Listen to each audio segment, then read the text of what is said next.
hukumnya apa gitu. Umroh kemudian bareng dengan orang yang bukan muhrim, atau bahkan sholat berjamaah bareng dengan yang bukan muhrim, atau mungkin kajian bareng-bareng gitu. Kalau hukum umrohnya sendiri, hukum sholatnya sendiri tetap sah gitu ya. Jadi ada dua hukum di situ. Berduaannya tidak boleh. Kalau umroh mungkin lebih ini ya, lebih rame-rame rombongan. Tapi kalau sholat gitu, terus kemudian ngapa gitu ya, kan nggak apa-apa gladi resik untuk nanti jadi imam dan makmum gitu. Alasannya kan macam-macam ya. Latihan lah nanti gitu biar terbiasa. Tetap.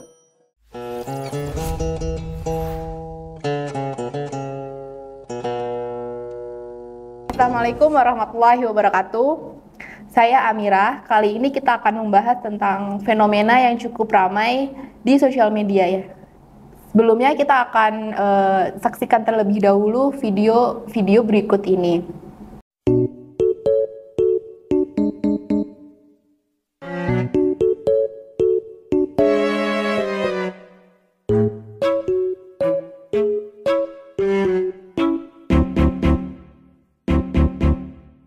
Fenomena yang cukup ramai di kalangan sosial media adalah terkait tentang beribadah umroh bersama pasangan muda yang bukan muhrim. Nah, hari ini saya sudah bersama dengan Ustadz Mukhlisin Aziz selaku pembina Tauhid Cinta. Apa kabar Pak Ustadz? Alhamdulillah baik, kabar baik. Baik Pak Ustadz, di sosial media ini yang saya tahu cukup ramai tentang umroh atau mungkin juga sholat berjamaah bersama pasangan muda nih Pak Ustadz. Seperti yang saya tahu kemarin itu Dinar Candy dengan kokoh-kokohnya, kokoh siapa gitu. Dan juga Fuji dan Torik. Dan yang cukup ramai kemarin itu tahun lalu Pak Ustadz, Alshad Ahmad dan Tiara Andini Pak Ustadz. Nah, kalau menurut pandangan Islam Pak Ustadz, bagaimana hukum beribadah umroh bersama pasangan Pak Ustadz? Apakah boleh atau ingin Pak Ustadz?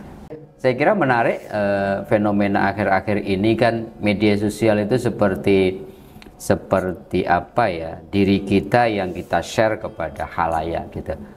Dan yang menarik, banyak orang kemudian melakukan peribadatan pun kemudian di-share ya. Bahkan ada yang live kemudian di-share di media sosial mereka gitu. Jadi kalau pertanyaannya hukumnya apa gitu, umroh kemudian bareng dengan orang yang bukan muhrim, atau bahkan sholat berjamaah bareng dengan yang bukan muhrim, atau mungkin kajian bareng-bareng gitu. Ada dua hukum. Yang pertama dari sisi berduaan atau khalwat bareng dengan orang yang bukan mahramnya itu, ya hukumnya jelas gitu, itu dilarang. Karena Rasulullah selalu mengatakan, barang siapa beriman kepada Allah dan kepada hari akhir, jangan pernah berduaan dengan perempuan yang dzu mahramin ya, dengan perempuan yang bukan muhrimmu gitu, karena yang ketiga adalah setan gitu. Dari sini para ulama kemudian mengambil sebuah kesimpulan, berdua-duaan dengan orang yang ajnabiyah. Ajnabiyah itu yang bukan muhrim kita, bukan saudara kita. Itu dalam konteks usul fikih ada syaddud dara'i. Bagaimana Islam itu diturunkan untuk mencegah sesuatu hal yang negatif, preventif. Sehingga berduaan itu hukumnya tidak boleh, diharamkan, karena nanti kalau dibiarkan khalwat berduaan tanpa ada pihak yang lain, kecuali ada keluarganya gitu ya, ada saudaranya, ada teman-temannya, maka mungkin masih bisa ditolerir. Tetapi hadis Nabi tadi mengatakan berkhalwat berduaan saja. Maka kemudian setan akan yuwaswisu, akan menggoda mereka sehingga jatuhnya nanti kemudian kepada sesuatu yang negatif. Maka Al-Quran kan juga mengatakan wala taqrabuz zina gitu ya. Bukan zinanya, mendekati saja sudah tidak boleh. Itu dari sisi itu firm. Dari sisi bahwa berduaannya dengan siapapun lawan jenis yang bukan muhrimnya itu dilarang. Sementara kemudian kalau hukum umrohnya sendiri, hukum sholatnya sendiri tetap sah gitu ya. Jadi ada dua hukum di situ. Berduaannya tidak boleh. Kalau umroh mungkin lebih ini ya, lebih rame-rame rombongan. Tapi kalau sholat gitu, terus kemudian ngapa gitu ya, kan nggak apa-apa gladi resik untuk nanti jadi imam dan makmum gitu.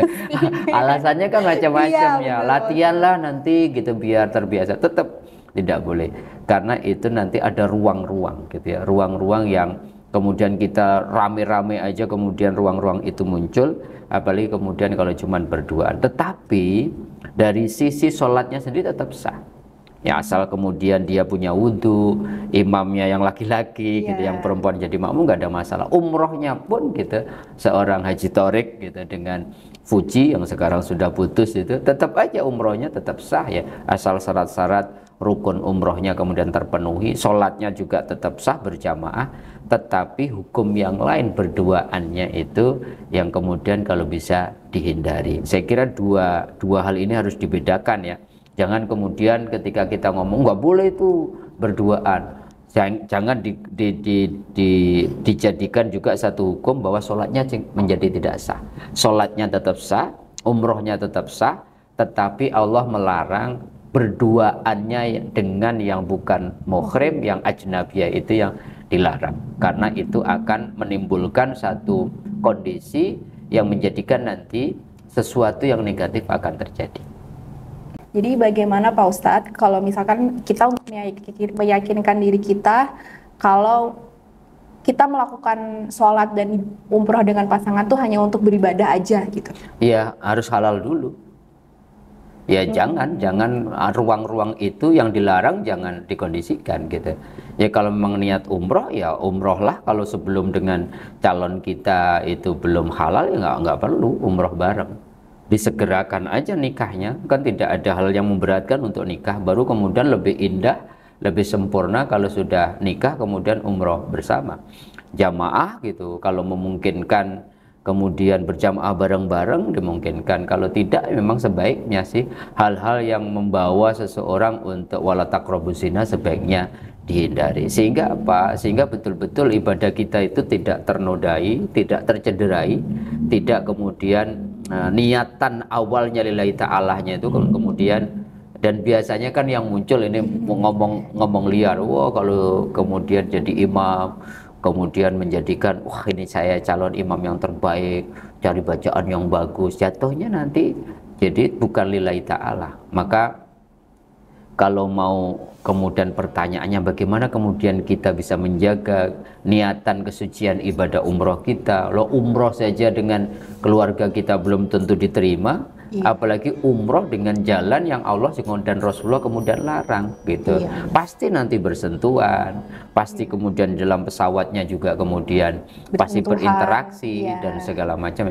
Jadi sadud daro'eknya harus didahulukan, menjaga kemudian hal-hal yang akan menjadi jalan untuk sesuatu yang tidak baik harus dicegah. Sebaiknya kalau mau ibadahnya paripurna sebagai wujud tasyakur, dihalalin baru dibawa, itu baru gentle gitu. Kalau jadi imam ya imam yang menjadi imam bagi istrinya, bukan imam menjadi calon istrinya dengan alasan tadi udah diresik lah, gitu, latihan lah dan sebagainya. Apalagi panggilannya sudah abi, sudah umi, sudah ibu dari anak-anakku dan sebagainya, padahal baru ta'aruf. Saya kira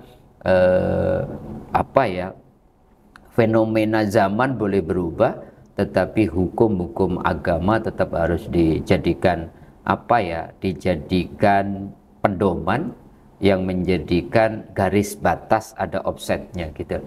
Karena yang namanya syahwat itu masing-masing orang diinstal dalam diri seseorang itu mencintai, menyenangi pasangannya gitu.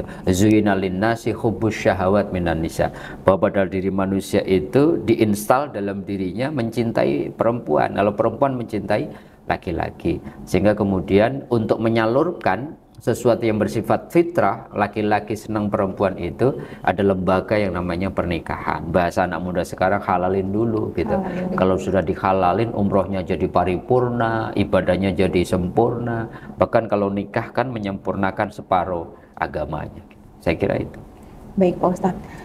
Kalau misalkan kita umroh, lalu kita memposting ke sosmed kita kayak, wah gue habis umroh nih sama pacar gue gitu, itu bagaimana Pak Ustadz kalau misalnya kita posting ke sosmed nih, flexing gitu? Ya dua hal gitu ya, membicarakan, memposting ibadah kita aja dibolehkan gitu. Tapi kemudian kalau tidak akan lebih baik menjaga keikhlasannya. Itu satu hal ya.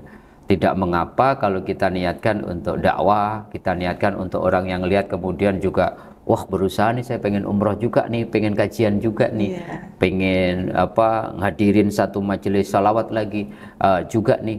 Tetapi kalau itu tidak diposting untuk menjaga keikhlasan kita akan lebih baik. Yang kedua, problem ini nih, problem kita memposting ibadahnya nggak masalah, memposting bersamaan dengan orang yang bukan pasangan kita, bukan mahram kita, bukan muhrim kita, itu masalah. Bang, jangankan itu gitu. Memposting, kita pernah diskusikan, memposting kemesraan suami istri saja itu Rasulullah sebaiknya dihindari. Karena Apalagi apa? Ini belum menikah ya. Karena apa? Karena nanti kita punya tanggung jawab. Kalau yang suami istri itu kemesraannya diposting live gitu, jangan-jangan orang yang kepingin padahal mereka belum suami istri meniru-niru, itu berarti man sanna sunatan sayyi'ah. Barang siapa mencontohkan sesuatu yang tidak baik, maka orang itu akan punya tanggung jawab. Kalau orang yang belum nikah tiba-tiba meniru kemesraan, ayo kita bikin romantis dan semakin romantis itu ternyata yang niru bukan suami istri, kita dapat jariyah dosa di situ. Jadi memang Islam itu sangat preventif. Maka bahasa Al-Qur'annya, kalau engkau tampakkan kebaikanmu nggak mengapa, tapi kalau engkau sembunyikan ibadahmu itu khairun, itu akan lebih baik karena menjaga keikhlasan. Kita dalam konteks kemesraan yang suami istri aja sebaiknya tidak diposting, diumbar di media, apalagi ini yang jelas-jelas tadi umrohnya udah jelas-jelas bareng pasangan yang belum nikah, hasilnya juga kemudian gara-gara ngambil istri suami orang, pelakor kemudian diposting, dan kadang-kadang bangga gitu. Itu saya kira jadi fenomena yang kita dudukkan lagi kepada role agama, batasan-batasnya seperti apa. Tetapi kuncinya satu, sekali lagi teman-teman semua, bahwa Islam itu apapun yang dilarang itu pasti dampaknya untuk menjaga kemuliaan manusia. Satu daro'e, mencegah sesuatu yang negatif itu mesti didahulukan. Dan ada satu prinsip lagi di dalam hukum, apapun yang diperintahkan Allah itu pasti untuk memuliakan manusia. Maka lembaga pernikahan itu sebagai tawaran dari Allah agar syahwatmu itu bisa tersalurkan tapi tetap mulia, tetap didoakan oleh para malaikat. Nah, segera halalin yang sudah punya pasangan. Habis itu monggo berjamaah sepanjang umroh silakan, kajian silakan, mau ngapain saja silakan, tapi semuanya menjadi ibadah. Gitu. Intinya harus nikah dulu ya Pak Ustadz. Harus halal dulu. Masya Allah, penjelasan yang sangat luar biasa dari Ustadz Mukhlisin Aziz. Baik, itu teman-teman penjelasan dari Pak Ustadz Mukhlisin Aziz. Terima kasih Pak Ustadz atas waktunya dan penjelasannya, Masya Allah banget. Sekian video penjelasan dari Tauhid Cinta, kurang lebih mohon maaf. Wassalamualaikum warahmatullahi wabarakatuh.